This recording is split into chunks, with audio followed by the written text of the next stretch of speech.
You may not realize this, but the real danger starts when you open that front door and let them in. The friendly contractor or the friendly handyman, the neighbor who's just wanted to borrow something again, even the nice couple that comes at your open house when you are not there. In this video, I'll show you how good, hardworking homeowners just like you lose thousands not to break-ins or robberies, but to people they welcome in their house innocently. They smile, ask a few questions, and a week later, you realize something's wrong. A tool is missing. A bill has been opened. Your listing may be sabotaged. You did not invite trouble. You opened the door to it. If you are a homeowner and you've owned this home for a long time, you may be sitting on a lot of assets in the house, a lot of equity in your house, and they know it. You're walking around as a target to a lot of people that you may know or you may not know. According to FBI, in 2024, home repairs and home scams went up by 84%. Not from hackers, but people you handshake with and people that you let in to your house. A homeowner in Irvine hires a roof guy he found online.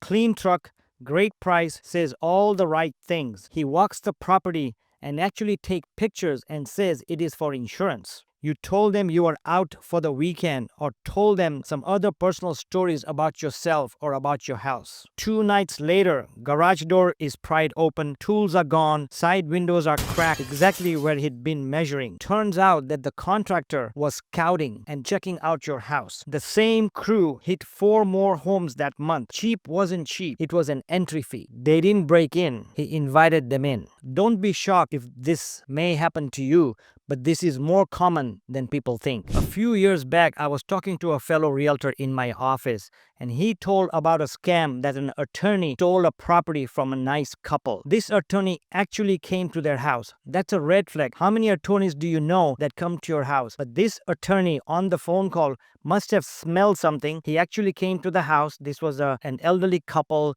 It was about a land in a very prime area in Orange County. It was in some certain kind of situation, certain kind of problem. Next thing we know, the attorney owns that land. When we looked at the value of the land was only $500,000 that he paid, and the land was worth $1.5 million. Now, there's a 5,000 square feet home on that house. The attorney who went to help them bought the house and built a 5,000 square feet home and living a lavish lifestyle. So you may want to be careful who you let in. Look out for those red flags. In this case, how many attorneys do you know that come to your house to talk to you?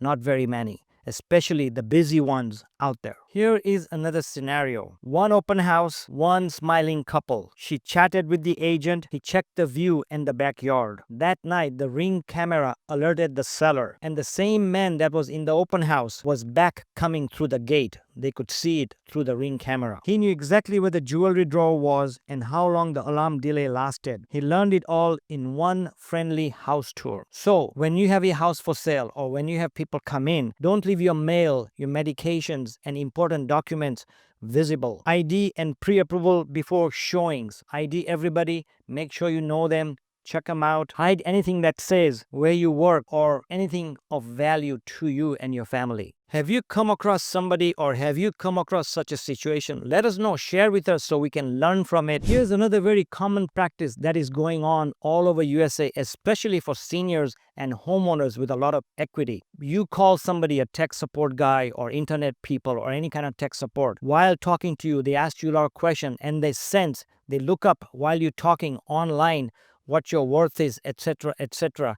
Next thing you know, they send you something, they share your screen, they want you to share your computer, and they drop a malware into your computer. They have all your data, and a few days later, you have missing files, you have missing accounts, you have missing information, maybe even missing money. So when you let somebody in, it doesn't mean you let them in physically, but also online via social media, and especially when you call those tech support guys and tech support companies, which may be out of the country or maybe scammers. According to Watchdog, elder fraud scams we need to watch out for in 2023. They say that there was an 84% increase in fraud losses by the same demographic in 2021, and this is only increasing and going up by the day.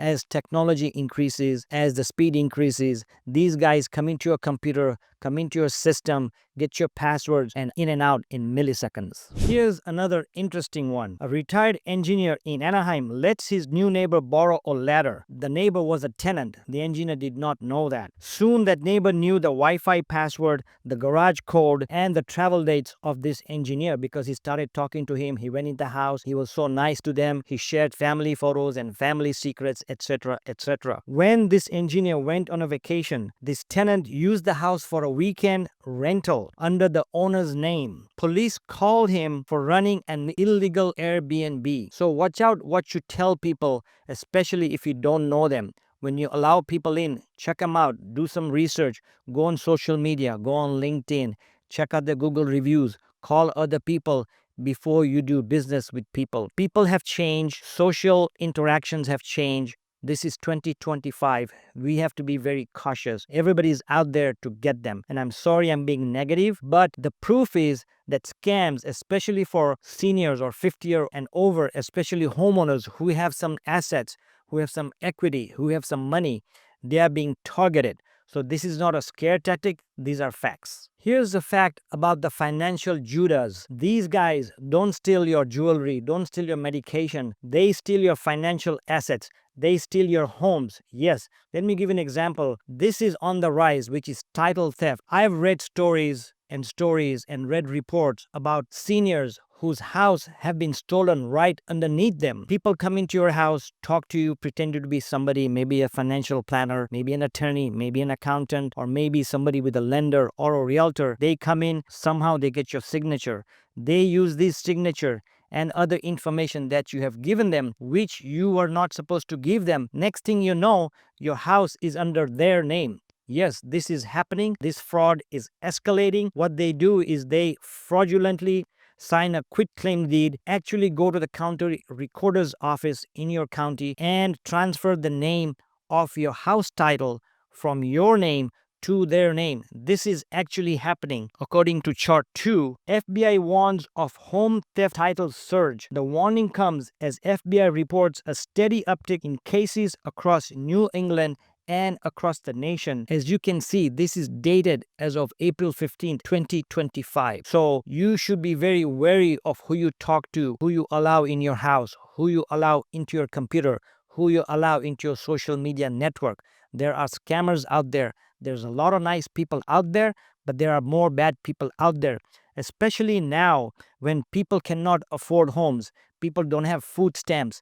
People are struggling. Times are getting tougher and tougher by the day, and these scams will only increase. So if you want to let somebody in, you are forewarned and to be cautious. Here are a few things you could do if you want to allow somebody in and have them work on your house or on your system or install something. First of all, if they are licensed, check their license. Have them come back tomorrow or the next day so you have enough time to check the contractor's license. Or if there's a realtor, go to the dre.gov, or anybody you want to check, go to websites like California's cslb.california.gov and search for the reviews. Ask around, ask your neighbors, ask for references, and then be cautious before you hire them. The other thing you could do is if you're having some work done, a lot of people have to go to work, so they leave the house open. Like when I had my house painted, I could not be here, so I was gone, and the painters, this was a while back, painted my whole house for 2 days.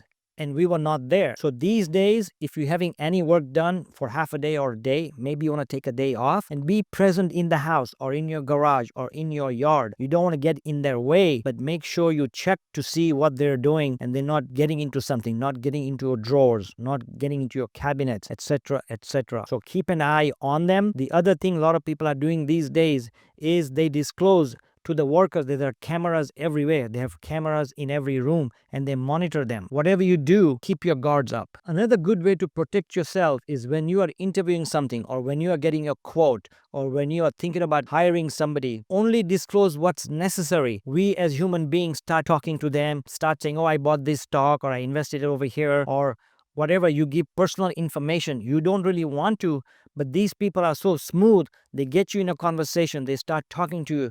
Next thing you know, you're telling them what medications you take or what stocks you bought or what assets you have or what you have plans. And these people are so smooth. They use all this information They're listening and they're listening, and they use it against you to steal your finances, to steal your jewelry, to steal your meds, or steal anything. So we just have to be careful. The world has changed, and it's even changing faster and faster. Another thing we should start doing is that we should get written estimate, take before and after photos, take digital receipts if they cannot print it out. Because when something's missing, and if you don't have the pictures, you can't prove to the insurance company that these things were missing. The other thing is, when you document everything, you know what they told you and what you discussed. So you're writing it down, keep your text, keep your email, and have a log of everything that's discussed. Because at the end of the day, when the work is finished, if it's not up to par, or they used a cheaper quality, or they gypped on some other items, you know in your contract what you had, so you can go after it. Scams happen not only by stealing, but they tell you, I'm going to install a $5,000 refrigerator, and then they install a $2,500 refrigerator. You just lost $2,500. So scams happen in every way possible. We just cannot imagine it. All we can do is be careful of who we let people in and who we use. So we have to check them out. Every story that I talked about started in kindness. I'm not saying live in fear. I'm saying live aware. You spend decades earning that roof, that yard, that peace. Protect it like your family. Because once someone's inside your home, your finances, or your trust, it's too late to lock the door. It's too late to kick them out. Again, drop us a comment if something happened to you like this, or if you know this happened to somebody, so we can share and learn from it. And I did 2 videos a few weeks ago. One is called Don't Let Them In, and the next one is called Never Let Them In. It's a very similar situation where people got scammed. Please watch both of them.